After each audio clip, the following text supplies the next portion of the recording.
சணல் பை தயாரிப்பு தொழில் பற்றி பேசும்போது எனக்கு மிகுந்த மகிழ்ச்சி உண்டாகிறது. நான் பரிதா, திருச்சியில் உள்ள ஒரு மகளிர் சுய உதவிக்குழுவின் தலைவி.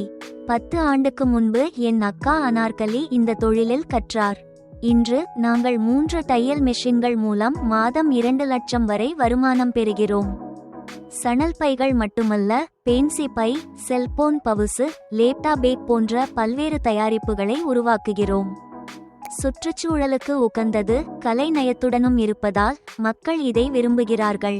மத்திய பேருந்து நிலையம் அருகில் கடை நடத்தி அங்கு நாங்கள் உற்பத்தியில் உள்ள பொருட்களின் பாதியை விற்கிறோம். கண்காட்சிகளில் இலவச இடம் பெறுவதால் அரசு அலுவலகங்களில் ஆர்டர் பெறுகிறோம். சணல் பொருட்களின் தனித்துவம் மற்றும் பாரம்பரியத்தை மக்கள் மதிக்கிறார்கள். இதை வீட்டில் இருந்து செய்யலாம், மேலும் தையல் தெரிந்தவர்கள் ஒரு வாரத்தில் கற்றுக்கொள்ளலாம்.